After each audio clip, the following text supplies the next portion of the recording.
Hi everyone, welcome to my channel. My name is Moran and this is the place where I usually share my CrochetObjet knitting journey.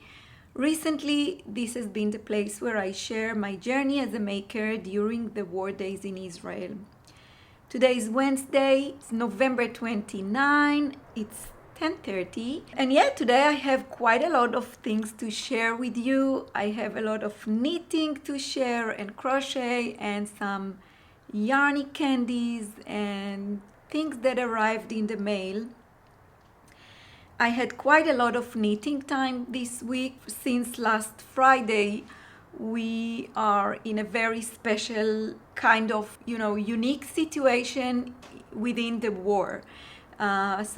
Since Friday, every day we get back hostages back home from Hamas, from Gaza. So, like every evening, there is a group of hostages that brought back from Hamas hands to the Red Cross, and then they come back home to Israel.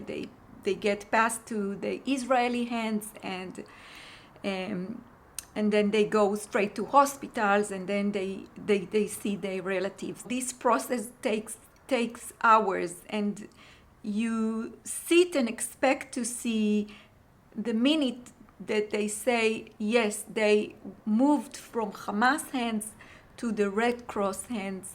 And this is the first relief you get. And then you want to hear they left the Red Cross hands and now they are with the Israeli hands. They are with us again. In some cases, there are people that really need a very emergency treatment. So like a lady that came, as the doctor said, she came hours before we lost her. She has special medications that she takes, during her routine life, and they didn't give it to her while she was kept in Gaza. And the family tried to they contacted the Red Cross. They met people from the Red Cross and they asked to pass medication for her, medications that will save her life. And the Red Cross refused to get it. So when she was released from Hamas hands from Gaza, Israel sent a helicopter to take her straight to the hospital. So she's still in the emergency room in the hospital, but it took 2 days, I think, to get her stabilized. And so you really sit and want to get to the point when you hear the people got into the hospitals, they are all get into different hospitals, and you want to hear they are fine. So I think we all are in a very unique, set of emotions that we feel.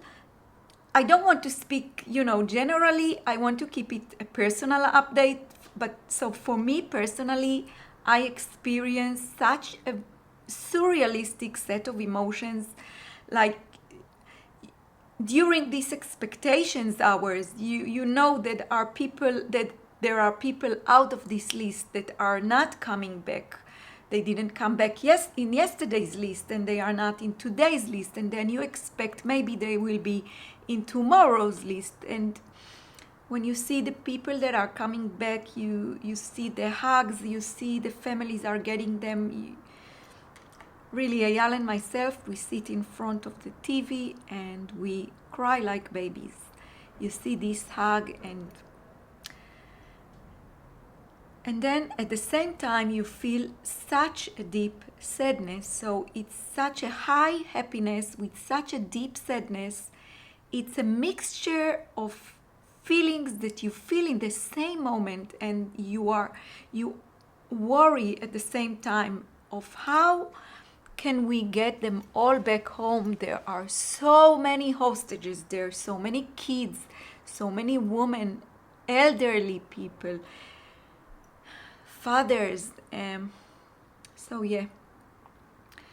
And sometimes this happiness, these happy moments are including stories like the child come home and without his mother because his mother is still there, or maybe the kids came with their mother, but when they ask where is my father, sometimes their father got murdered on October 7th, brutally murdered.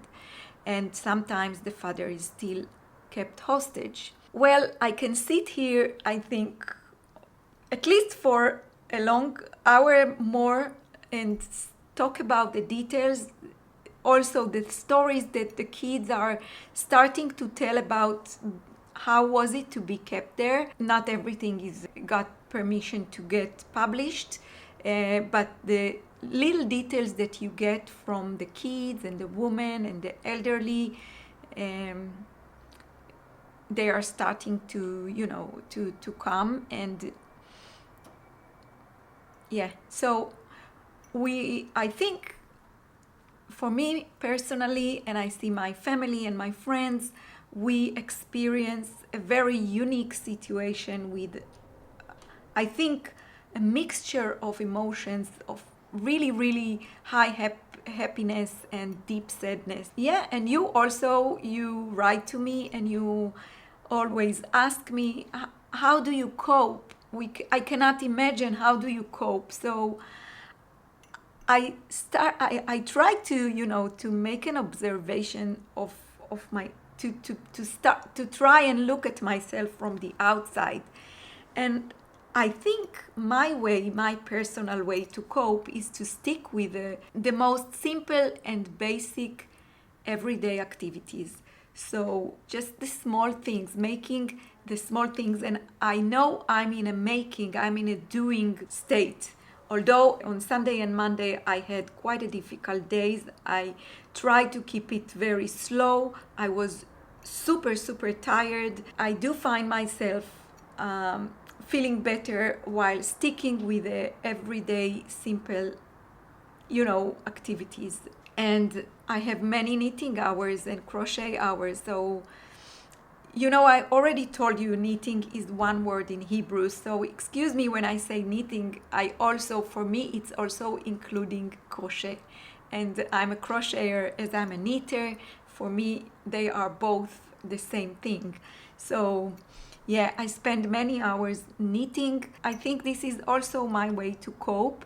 I find myself in the kitchen for many hours, sometimes cleaning, taking care of my house always has been my little place where I feel safe. I don't know. So yeah, I have made a lot of progress with my knitting this week, and I thought I will share it with you today. I also vlogged a little bit, and I will add this portion to the end of this episode. Anyway, I have 2 finished objects, and one of them is what I'm wearing that I will share with you in a minute. I have 2 finished objects.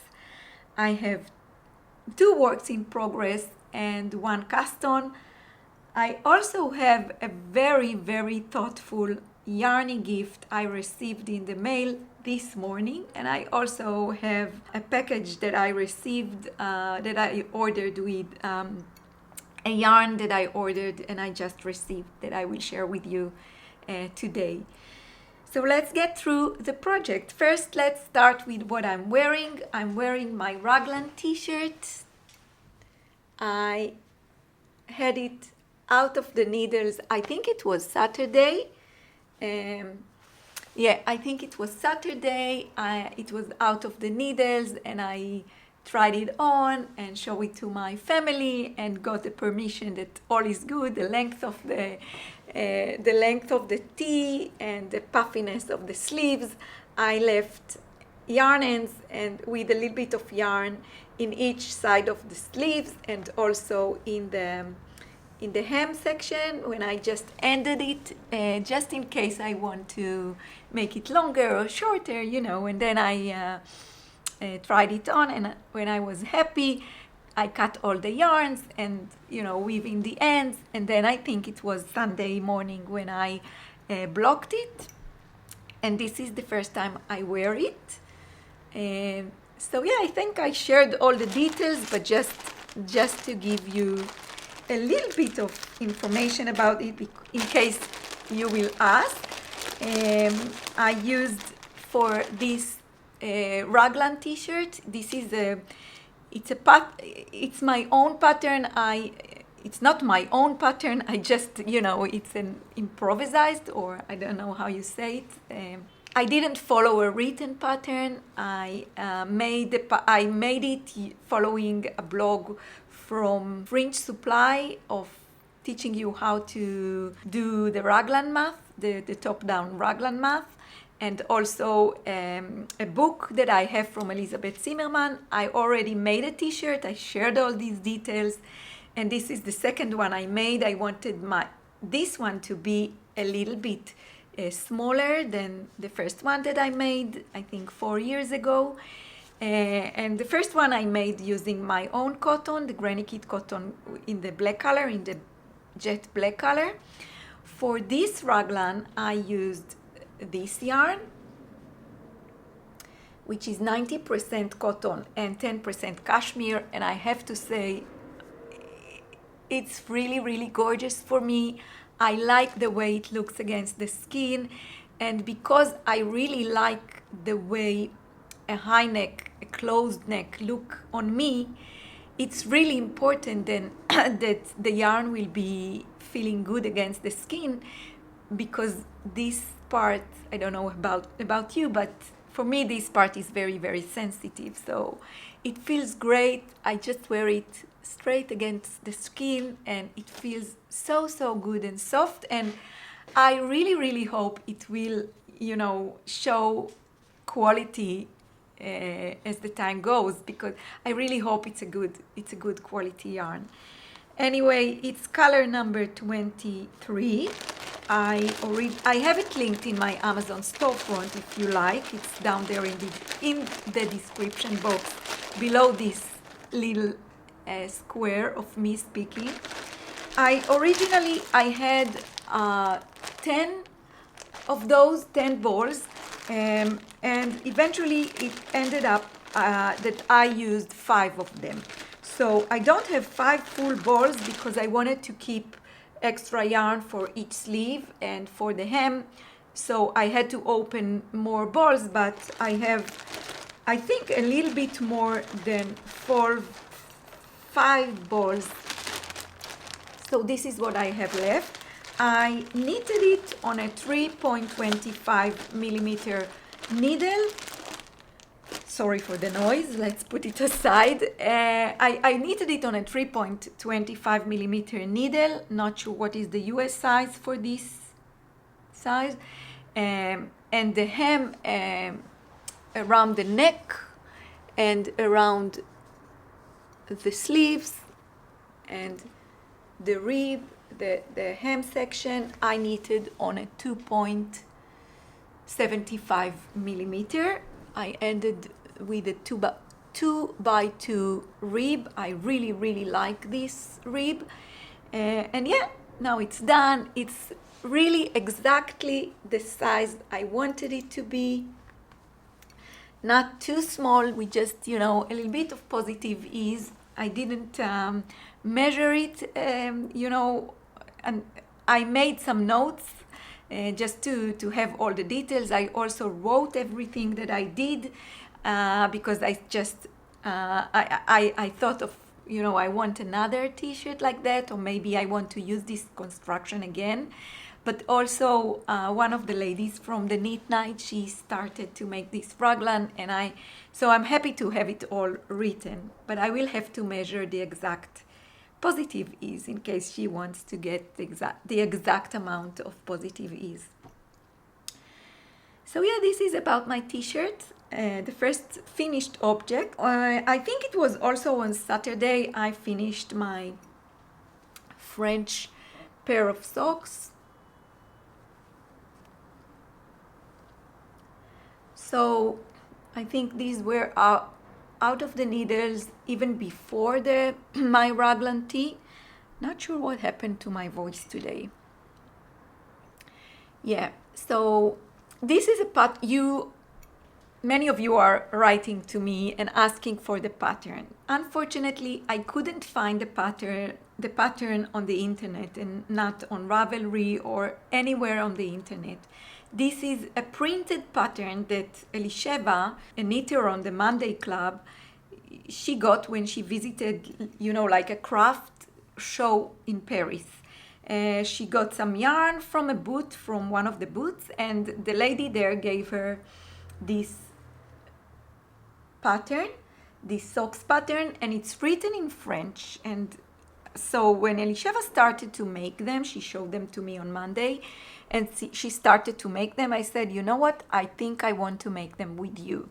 So she translated the pattern, you know, just in general notes, and we started to make them. I started, I think, a day or two after her. So for this pattern, I used a yarn that I had from Copenhagen, the Sisu by Mendes Garn. And the lady in the shop, I think I had it from Nicoline yarn. She said it's a sock yarn, and I started to knit with it, and I felt it's a little thicker. So I went to look for it, and then I realized it's a sport weight. So I thought, what will I do for the stripes? Because originally I thought for the stripe section, I thought to use the Filcolana, the Arwetta by Filcolana. But I thought it will not look good enough because the Arwetta is a light fingering and the Sisu is a sport weight. They mention it's a fingering to sport weight. So I decided to work all the contrast color sections, holding the Arwetta together with the silk mohair.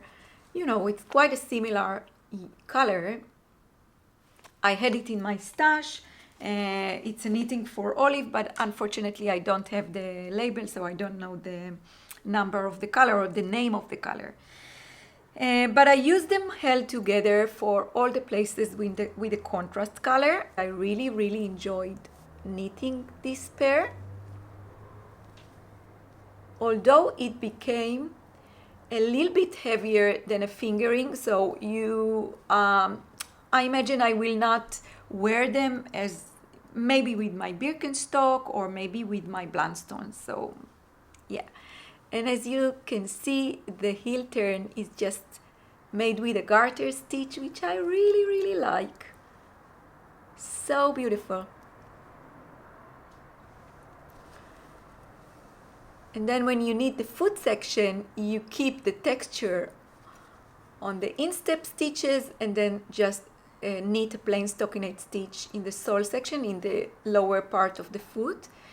And right before you come to your toe decrease, you add another set of stripes with the contrast color.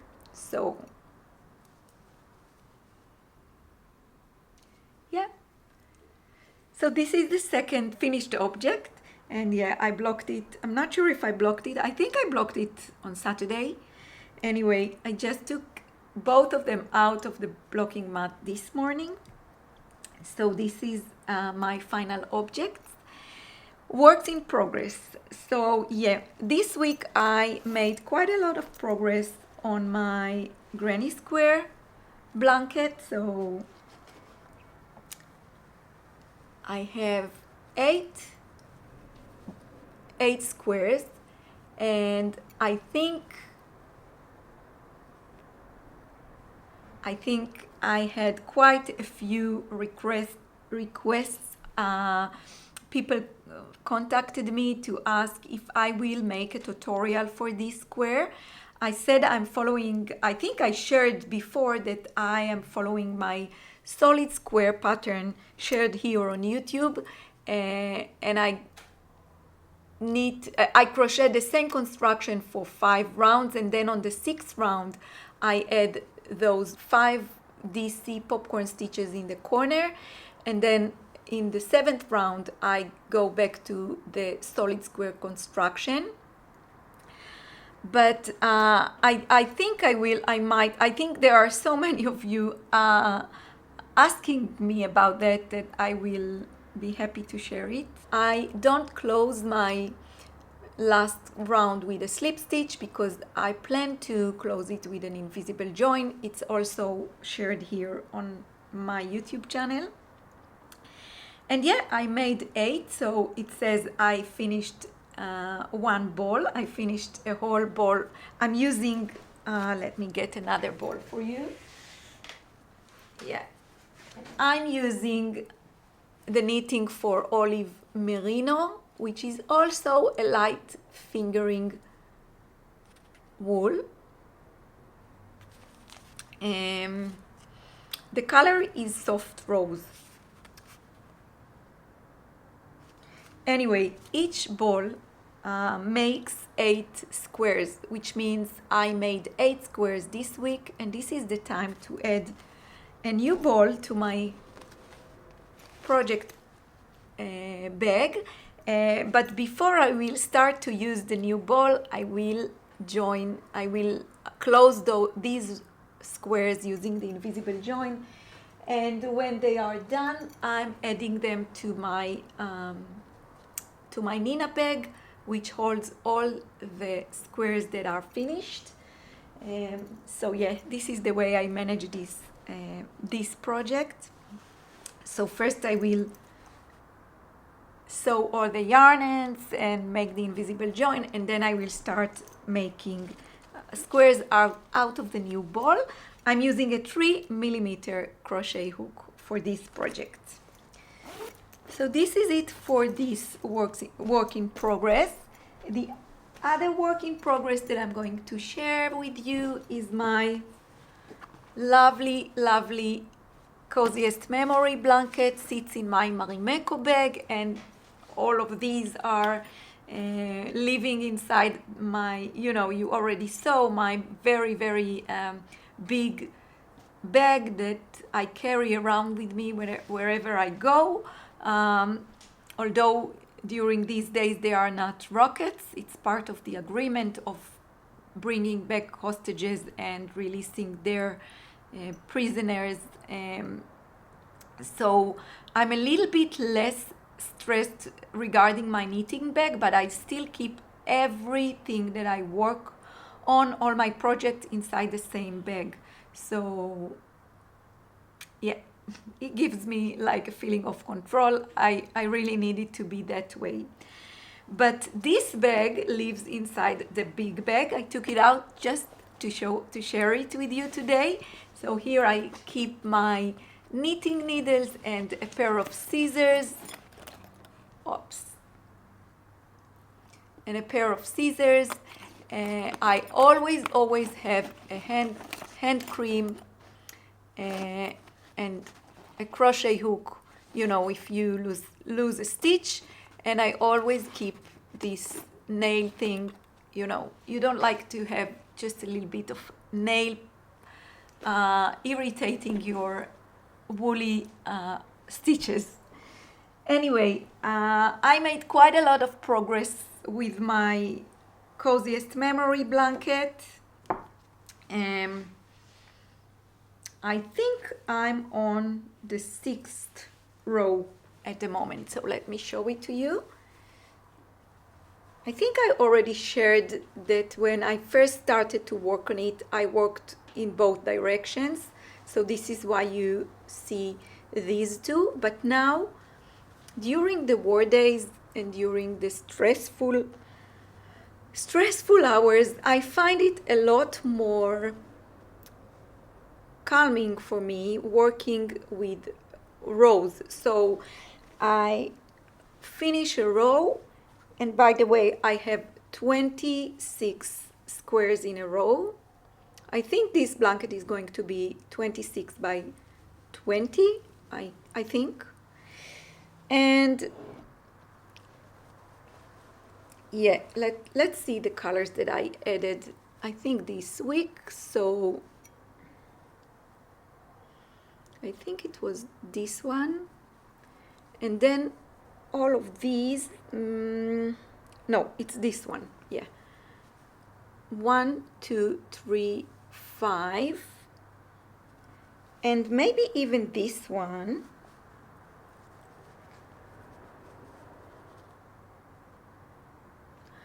That I added out of, I ordered a mini bundle from Homespun House together with Orna and Michal from Mondays Club. We ordered a mini bundle from Homespun House, and we shared it.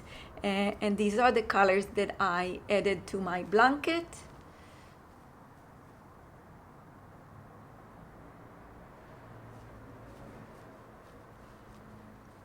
And as you can see, I like to play with, like, you know, adding a new color or playing with stripes. So this is stripe, I'm striping the square. And this is also a combination of, I think, Alweta yarn and the Homespun Mini.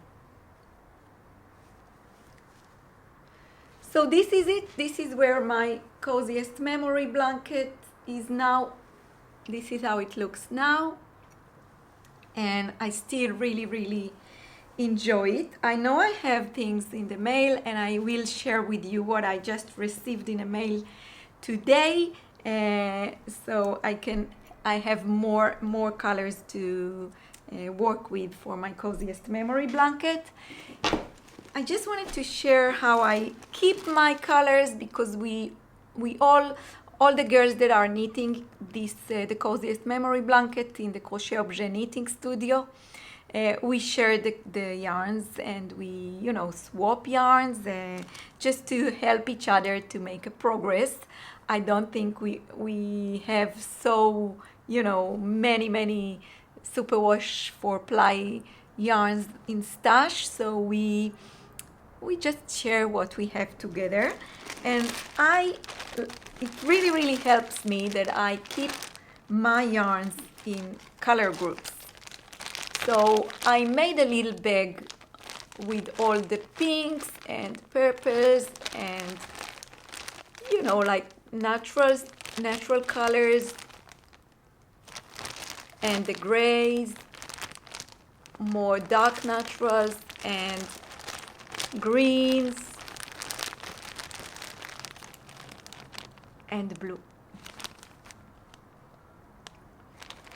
I think this is the way I keep them this way.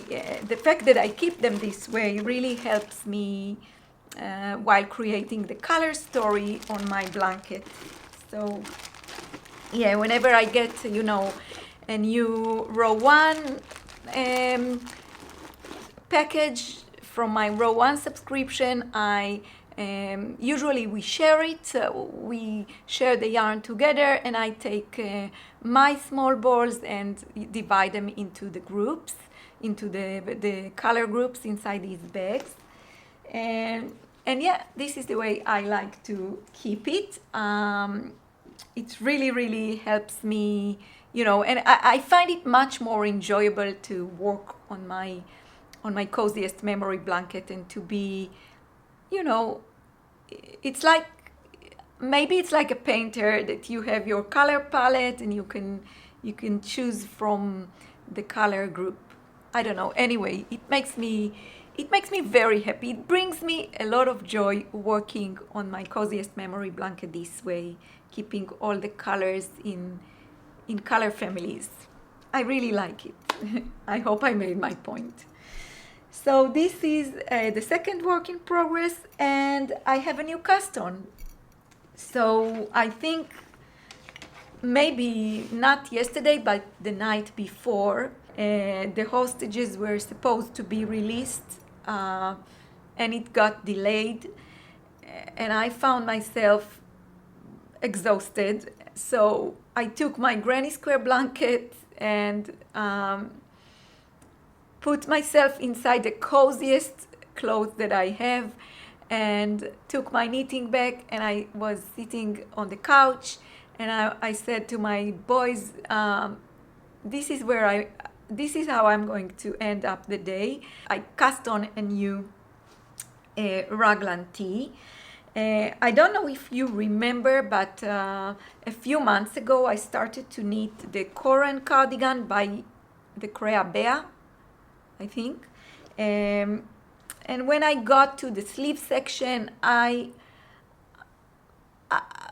I don't know what happened exactly, but it didn't look very good to me. And I also started to think, I left it aside and I gave myself time to think if I really want to have it as a final object. I might be enjoying the process. I'm a process knitter. I really enjoy the knitting, but if at the end of the day I will not wear it, so I felt sorry to lose the yarn, because I really like the yarn over there. So I said, okay, I will let it rest. I will think of it and I will make a decision after a while.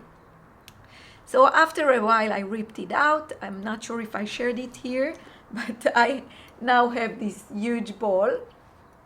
And on Monday evening I cast on a new t-shirt, raglan t-shirt.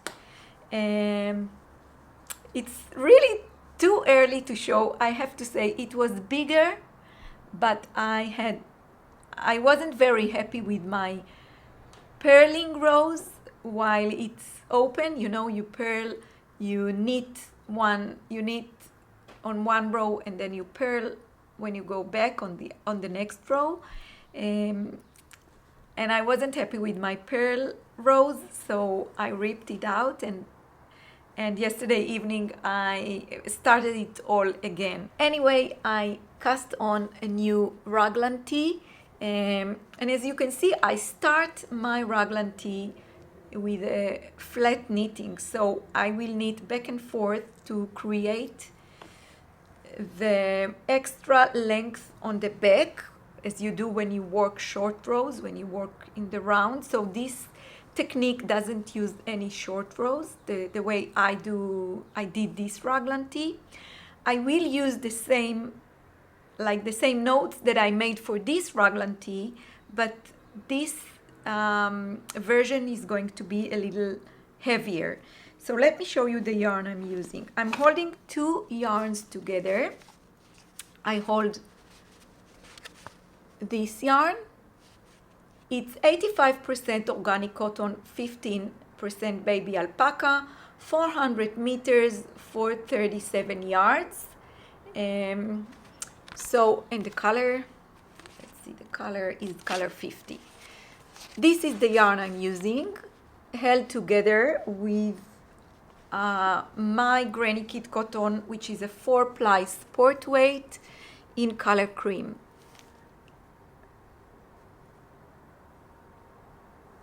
And this time I use a 4mm needle. In this one I used the 3.25mm.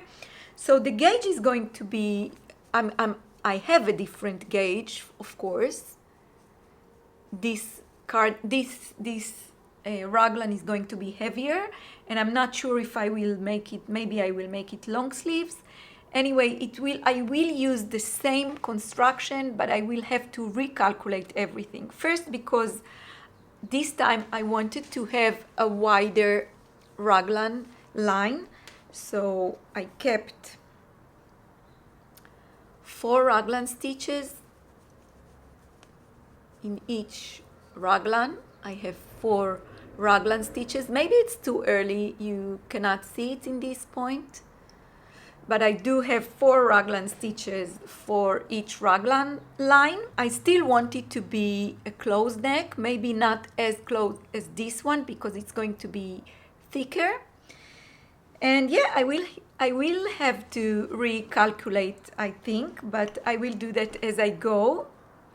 I didn't swatch gauge, but for me, starting to knit the raglan itself, it's more or less like knitting a swatch gauge, a gauge swatch. So I will, count the stitches. I think maybe in 2 or 3 raglan increases. Anyway, I'm in the raglan increases, and I create now at the end of every row, I cast on 1 stitch, so it will end up, with a wedge shape.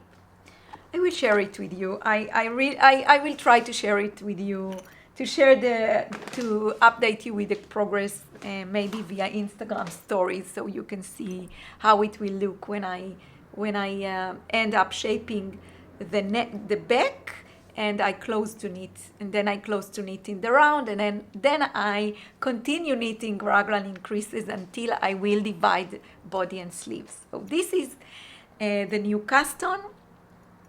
I think we can move to the new yarny goodies that I have here. I think, let me think if I forgot something. So this morning, Eyal went to the post office for me because I received a note that I have a few packages.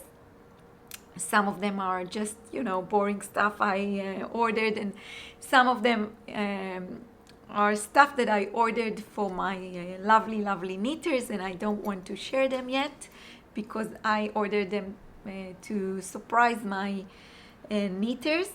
But he also brought a package from row 1.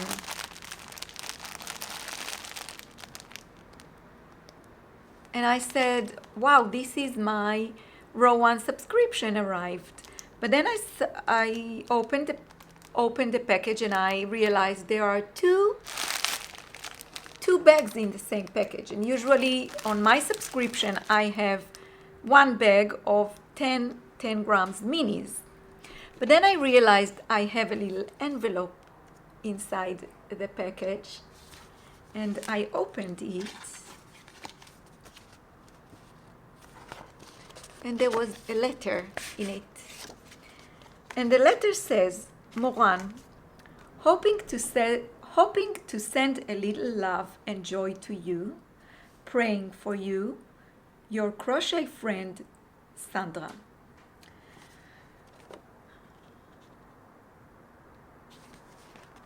Yeah. What can I say? This is very, very exciting, very thoughtful, and I'm so thankful. Of course, I don't expect to get any gifts, and I don't want to get any gifts, but it really touched me because, hand-dyed yarns is really an expensive thing, and it's really a valuable, meaningful gift for me. First, I'm very, very busy creating my coziest memory blanket. It keeps me happy during these horrifying days. And I'm using my row 1 subscription, the minis that I get from row 1, sharing it with my knitting friends. So I got really excited when I got this package, and I'm very, very thankful. So I have to say, I had to hold myself really hard earlier this morning because I wanted to open it with you today. So let's open them together. The first bag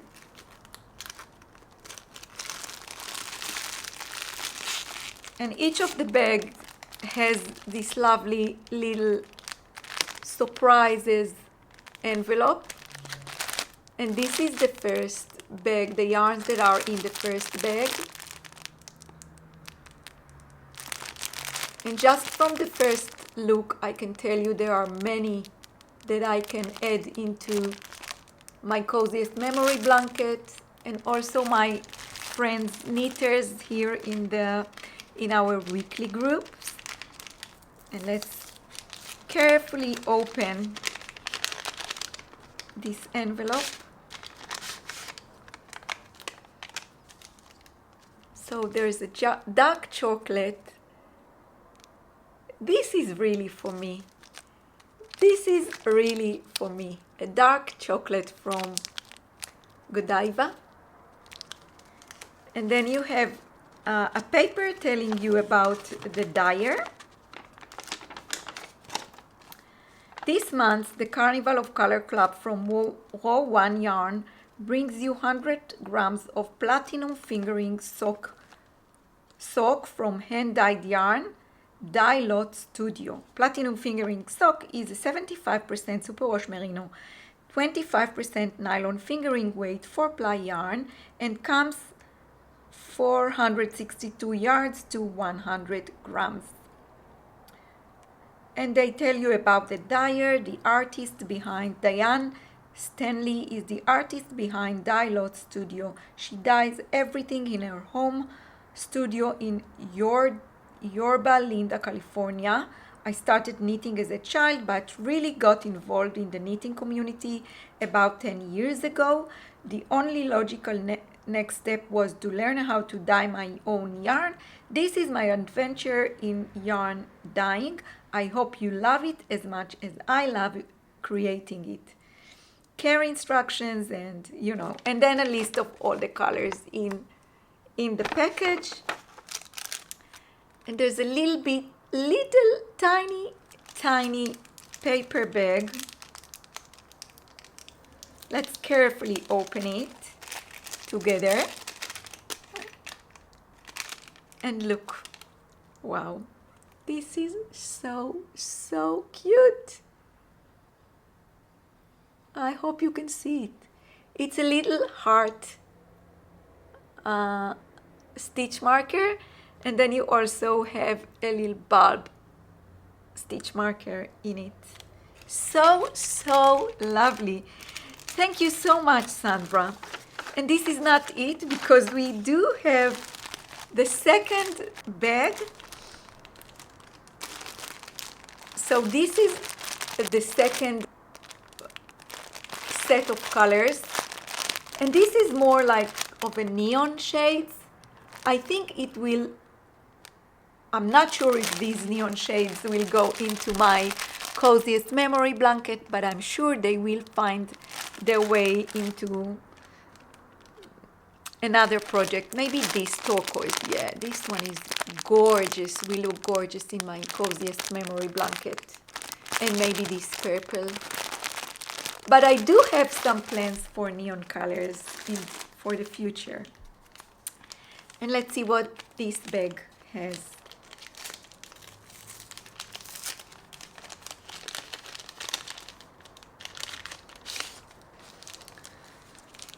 So the sweets, this time these are the sweets in the package.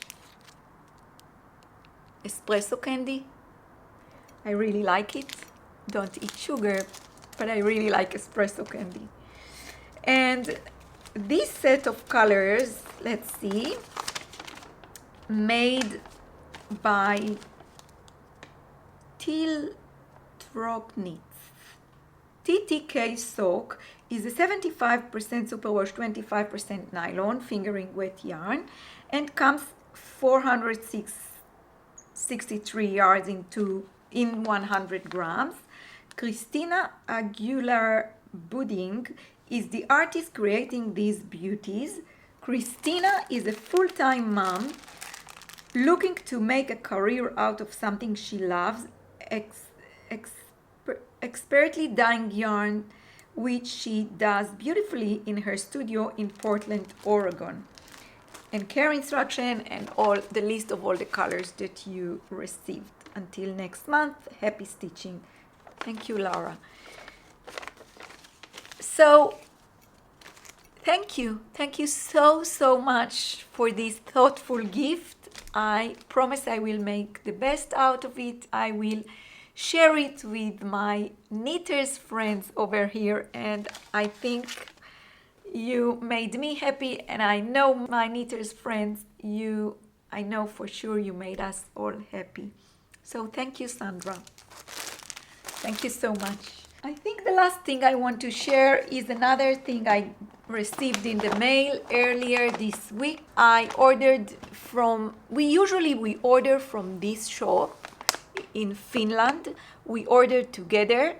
First, because even though, on war days specifically, there is a lot of post difficulties. So there are not enough flights coming in and coming out. So the posts the packages are delayed. But in this case, they send you the package via DHL, and we get it in 2 days or maximum 3 days. It costs a lot more, but we share it together, a few knitters. So we share the shipping cost. So I want to show you my portion on the last package we received in the last package.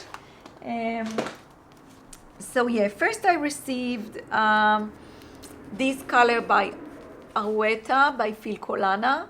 It's color 978, and I wanted to have this color in my stash because I do have some future plans for it. And I also ordered this yarn.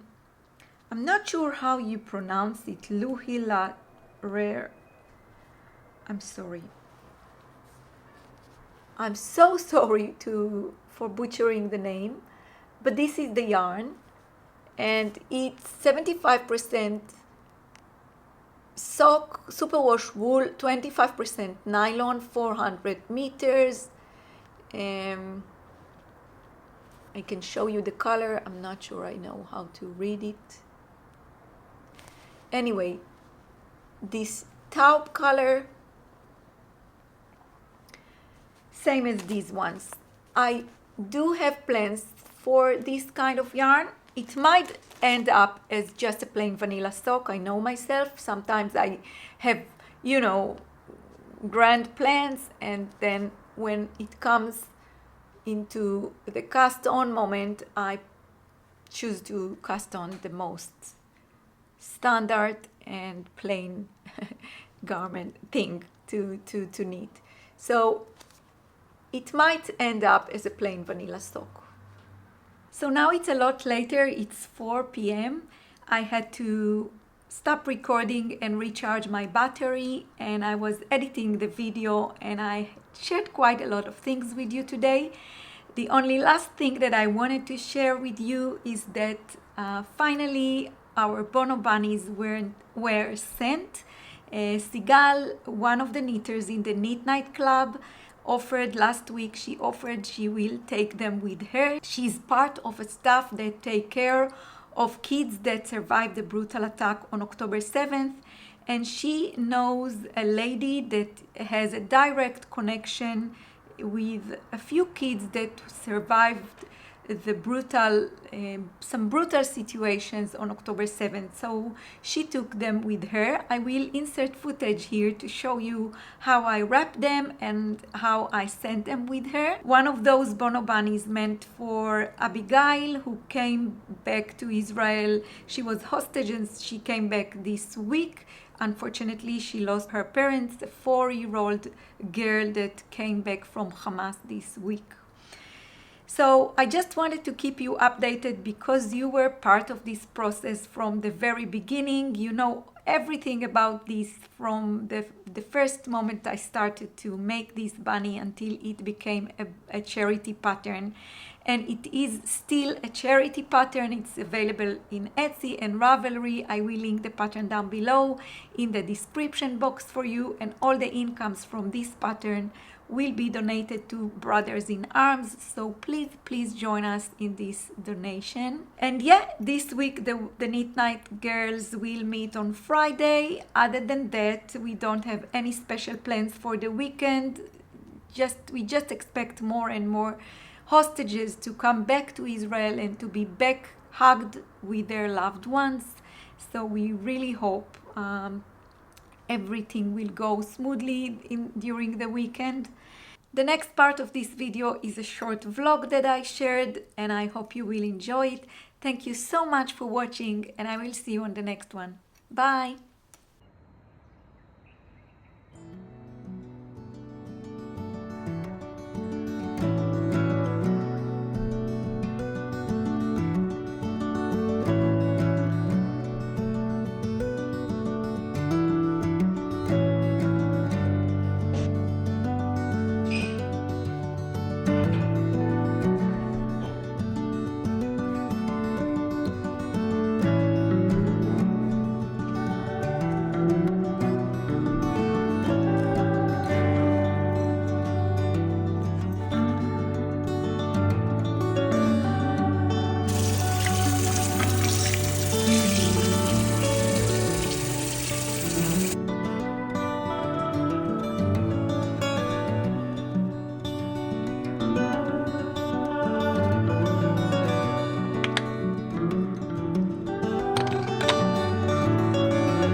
around 11 a.m. I just came into the studio for some admin work. I also have some packing, just a little bit of packing to do. I might do that later. First, I want to finish up some computer work here. I want to upload a few pictures of the Lila sock pattern to my Instagram grid, so in case someone gets into my grid, into my account and start to scroll, the Lila sock pattern is there. And thank you so much for your lovely reactions for my new sock pattern. I'm very excited about it. Yeah, I woke up very early after not a lot of sleeping this night. Had some knitting and crochet with the first coffee, and then I was busy cleaning and tidying and laundry, and spent some time in the kitchen. Eyal was cooking yesterday and evening, so I'm almost set for lunch. I just have a little bit of work to do before lunch. And yeah, we had quite a tough weekend here in Israel. On Friday, Hamas released the first hostages release, and we were very nervous. All the people, I think, in Israel, there is no one person that was not stuck into the news, waiting to know when they are going out of Hamas hands and coming into the Israeli hands. So Friday evening, it was around our dinner time, but yeah, they finally came back home. And yesterday it looked like it will not happen. So yesterday was really, really heartbreaking, and we were very, very tensed and nervous, and we were sitting in front of the TV to hear the news, and it was looking like it will never happen. So we went to sleep very late. I think they released them around 9, and then we wanted to see that they are coming into the Israeli side. It's a long process, but anyway, it was very late when we went to bed, and I could hardly sleep. So I thought I will try to take it easy today and not to. I'm very, very tired, and I'm not having the same energy that I usually have. So I'll try to take it easy. I had a lot of knitting time during the weekend. Naturally, knitting saves my life, I think.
It on my own, but it's a hard process. But I really want to be.